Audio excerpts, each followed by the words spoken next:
Welcome to this explainer. Okay, so have you ever looked at the stock market and wondered why it sometimes absolutely plummets on what sounds like incredibly good economic news? Or why central banks will literally go out of their way to intentionally slow down a booming economy? Well, today we are diving deep into those invisible forces that move global markets, pulling straight from the CIRE exam source material. We're going to decode exactly why the financial world operates the way it does. Here's our roadmap for today. Sections 1 through 5. The big economic machine. Reading the vital signs, riding the business cycle, valuing the corporate puzzle, and the 3 schools of analysis. Section 1. The big economic machine. How governments and central banks drive the economy.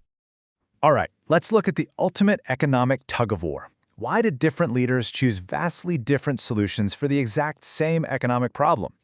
It basically boils down to 2 major theories. On one hand, you have Keynesians. They believe that recessions happen because there's just not enough demand. So the economy needs a push, meaning the government has to step in, get its hands dirty, and actively use deficit spending to stimulate that demand.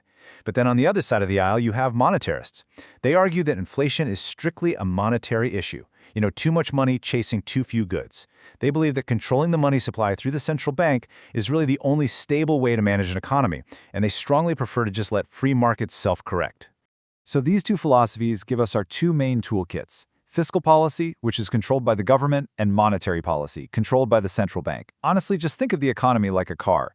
Expansionary policy is hitting the gas, right? We do this to stimulate growth by cutting taxes or lowering interest rates, which makes borrowing cheaper. Contractionary policy, though, is tapping the brakes. And why do we do that? It's a totally necessary move to fight inflation when the economy's overheating. You tap the brakes by raising taxes or hiking the overnight rate to make borrowing way more expensive. Moving right along. Section 2. Reading the vital signs. Translating economic indicators into market movements. To know if our economic car is speeding up or stalling out, we look at 3 headline indicators. First, real GDP. This tracks the absolute broadest measure of economic output. And remember, 2 consecutive quarters of negative real GDP, that is the technical definition of a recession. Next, we have the Labor Force Survey, which monitors jobs, specifically tracking unemployment and participation rates. Finally, there's the CPI, or Consumer Price Index, measuring inflation. But notice here, we distinguish between headline CPI and core CPI. The central bank focuses heavily on core CPI.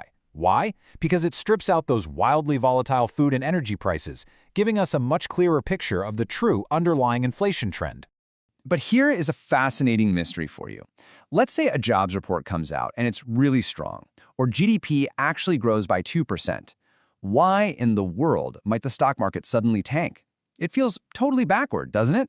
I mean, good news should mean stocks go up, right? Well, this brilliantly illustrates the absolute most important concept you can learn about investing. Markets are forward-looking. They price in expectations, not just the current facts. A stock moves based on how new data compares to what everyone already anticipated. So that 2% growth rate, it can literally cause a market crash if everyone was expecting 2.8% growth. The reality was just a massive disappointment. Same thing with an amazing jobs report. If the job market is running hot, the market might sell off because it means inflation could stay high. And that means the central bank will keep interest rates elevated, keeping borrowing costs painfully high for companies. It's all about the why behind the numbers. Section 3. Riding the business cycle. How industries react to economic phases.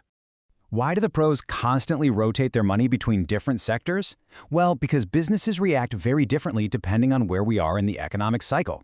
Take cyclical industries, things like airlines, automakers, luxury goods. They are tied directly to the business cycle. They absolutely boom during expansions when people have extra cash to burn, but they suffer terribly during recessions because consumers cut that discretionary spending immediately.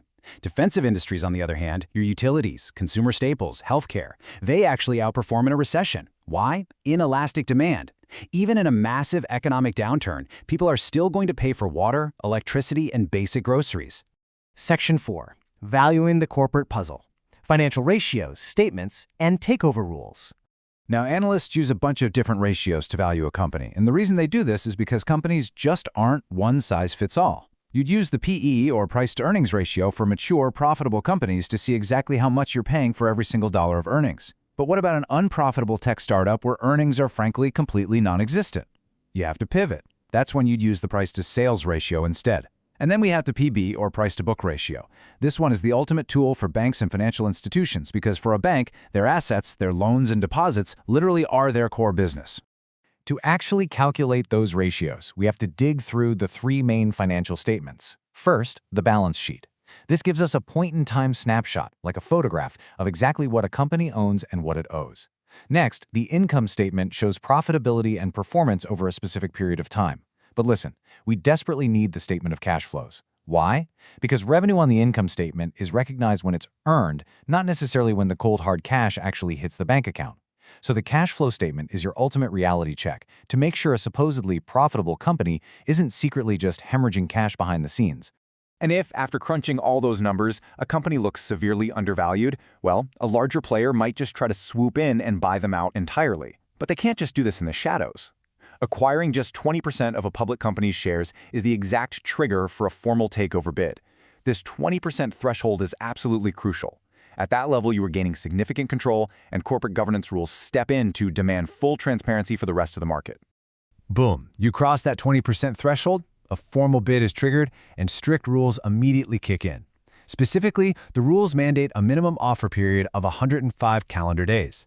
Now, why such a specific, drawn-out period of time?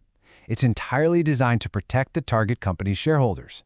It gives them ample time to evaluate their options, wait for competing bids to roll in, and make a fully informed decision without being unfairly rushed or pressured by an aggressive buyer. Finally, Section 5, 3 schools of analysis: the detective, the scientist, and the chartist. So how do you actually pick a stock? Well, first up is the fundamental analyst. I like to think of them as the detective. Their entire goal in life is to find a company's true intrinsic value, to establish a margin of safety. They're the ones digging through the cash flows, dissecting the balance sheets, and agonizing over the macroeconomic indicators we talked about earlier. They will only buy a security when the market price is demonstrably lower than what their detective work says the company is actually fundamentally worth. Next, we have the quantitative analyst, the scientist. They completely change the game by using massive computers and complex algorithms to remove human emotion and bias entirely. They don't sit around reading balance sheets like the detective does. Instead, they leverage massive historical data sets to find systematic, rule-based return patterns across literally thousands of stocks simultaneously. This is the realm of high-speed algorithmic trading and quantitative hedge funds, constantly hunting for statistical anomalies they can exploit at scale. And lastly, we have the technical analyst, or the chartist. These guys ignore financial statements and GDP reports almost entirely. Why? Because their core foundational belief is that absolutely every piece of known information is already perfectly baked into the stock's current price. So instead of looking at balance sheets, they analyze historical price and volume charts. They believe that human psychology creates predictable, repeating patterns. They'll use momentum oscillators like the RSI, the Relative Strength Index, to tell them if a stock is overbought and due for a pullback or oversold and ready to bounce. So understanding exactly why the economic machine moves the way it does, from central bank policy down to the quirks of the business cycle, that is your critical first step to mastering the market. But how you choose to actually analyze it, well, that's entirely up to you. So here is the ultimate question I want to leave you with today. If markets really are truly forward-looking and they instantly price in all expectations, what is your strategy going to be? Are you going to be the detective digging for hidden value, the scientist trusting the cold hard algorithms, or the chartist riding the endless wave of human psychology?